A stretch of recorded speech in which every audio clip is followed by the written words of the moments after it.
Baiklah, bismillahirrahmanirrahim. Assalamualaikum warahmatullahi wabarakatuh. Kembali lagi bersama saya Fauzia Heriati, NIM C1F0 18013. Nah, dalam video kali ini saya akan membahas mengenai akad-akad lanjutan, dan hari ini kita akan menuntaskan akad-akad terkait ekonomi Islam ya. Begitu. Langsung saja pada video berikut ini. Nah, baiklah, yang pertama ini kita akan membahas mengenai akad syarf namanya. Nah, apa sih itu akad syarf? Akad syarf ini sebenarnya seperti akad jual beli juga, yang mana yaitu perjanjian jual beli mata uang asing atau falas, valuta asing, atau transaksi pertukaran emas dengan perak, di mana mata uang asing dipertukarkan dengan mata uang domestik, atau mata uang asing lainnya secara tunai. Namun dalam penerapan akad syarf ini ada ketentuan yang harus kita penuhi, yang telah dijelaskan pada Fatwa DSN MUI nomor 28 tahun 2002 tentang jual beli mata uang atau al-syarf. Nah, ketentuannya yang pertama itu tidak boleh ada unsur spekulasi atau untung-untungan. Yang kedua, ada kebutuhan transaksi untuk berjaga-jaga atau simpanan. Ketiga, transaksi terhadap mata uang sejenis, maka nilainya itu harus sama dan harus tunai. Tidak boleh secara tidak tunai begitu ya. Dan keempat, apabila berlainan jenis maka harus dilakukan dengan nilai tukar kurs yang berlaku pada saat transaksi dilakukan secara tunai. Nah, itu untuk akad syarf. Nah, selanjutnya yang kedua, ini adalah akad wadiah. Nah, akad wadiah ini diartikan sebagai titipan murni dari satu pihak ke pihak lain. Nah, biasanya kalau akad wadiah ini banyak pada produk-produk tabungan ya, salah satunya di perbankan syariah. Nah, untuk wadiah ini sendiri yang telah saya jelaskan tadi, ini banyak diadopsi pada produk tabungan berdasarkan Fatwa MUI nomor 2 tahun 2000.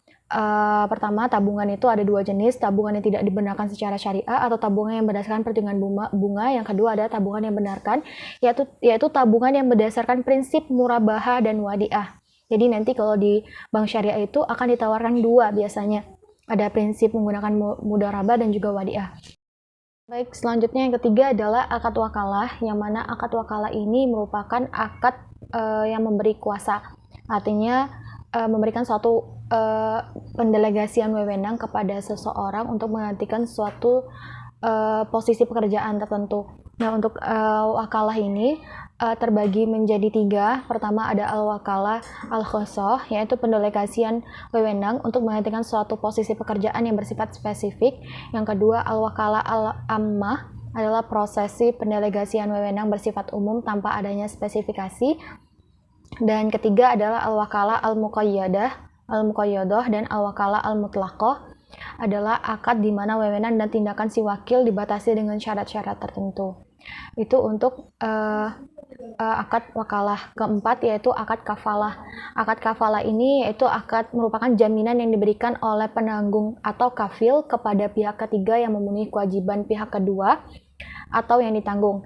Dalam pengertian lain, kafalah juga berarti mengalihkan tanggung jawab seseorang yang dijamin dengan berpegang pada tanggung jawab orang lain sebagai penjamin.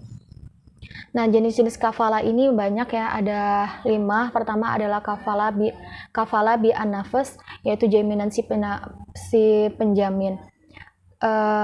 Terus kemudian ada kafalah bil almal, adalah di almal, jaminan pembayaran barang atau pelunasan utang.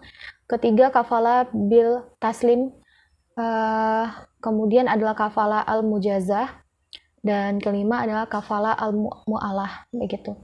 Nah, kemudian selanjutnya ini adalah qardul hasan, yaitu pemberian harta kepada orang lain yang dapat ditagih atau diminta kembali, dengan kata lain meminjamkan tanpa mengharapkan imbalan, jadi tidak ada bagi hasil dan lain sebagainya begitu ya.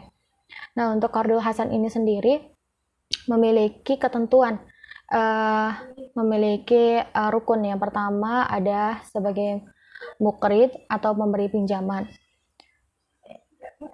Kemudian muktarid, yaitu mendapatkan barang atau pinjaman. Yang ketiga adanya ijab qabul, dan keempat adanya qard atau barang yang dipinjamkan. Dan selanjutnya adalah akad hiwalah. Nah, akad hiwalah ini secara bahasa, hiwalah secara bahasa artinya adalah pindah. Dan berpindah, berpaling, berbalik dari janji. Sedangkan secara istilah definisi hiwalah adalah memindahkan penuntutan atau penagihan dari tanggung pihak yang berutang, atau di sini bisa disebut juga dengan pengalihan utang.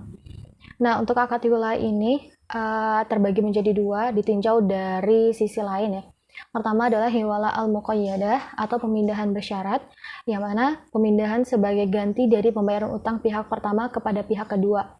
Dan yang kedua adalah hiwalah al-mutlaqah atau pemindahan mutlak, yaitu pemindahan utang yang tidak ditegaskan sebagai ganti dari pembayaran utang pihak pertama kepada pihak kedua. Nah, itu untuk akad hiwalah. Dan selanjutnya adalah ran atau gadai.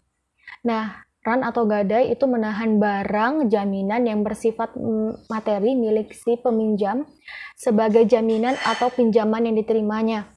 Dan barang yang diterima tersebut bernilai ekonomi sehingga pihak yang menahan memperoleh jaminan untuk mengambil kembali seluruh atau sebagian utangnya dari barang gadai dimaksudkan bila pihak yang menggadaikan tidak dapat membayarkan utangnya pada waktu yang telah ditentukan atau pada saat jatuh tempo. Untuk syarat dari ran atau gadai ini, pertama adalah akid. Syarat yang harus dipenuhi akid dalam gadai yaitu rahim dan murtahin dalam aliyah kecakapan. Nah, kecakapan menurut harfiah adalah kecakapan untuk melakukan jual beli. Terus kemudian pelaku disyaratkan juga harus berakal atau mumayyiz. Dan kedua adalah syaratnya syigot. Nah, syigot gadai tidak boleh digantungkan dengan syarat dan tidak disandarkan kepada masa yang akan datang. Nah, hal ini karena akad gadai menyerupai akad jual beli. Apabila akad gadai digantungkan dengan syarat dan disandarkan pada masa yang akan datang, maka akad dari akan fasid seperti halnya jual beli. Syafi'iyah berpendapat bahwa syarat gadai sama dengan syarat jual beli karena gadai merupakan akad maliyah. Dan ketiga adalah syarat marhum. Para ulama sepakat bahwasanya syarat-syarat marhum sama dengan syarat-syarat jual beli. Artinya semua barang yang sah diperjualbelikan sah pula digadaikan. Gitu. Baiklah, demikian yang dapat saya sampaikan. Lebih dan kurangnya saya mohon maaf. Wassalamualaikum warahmatullahi wabarakatuh.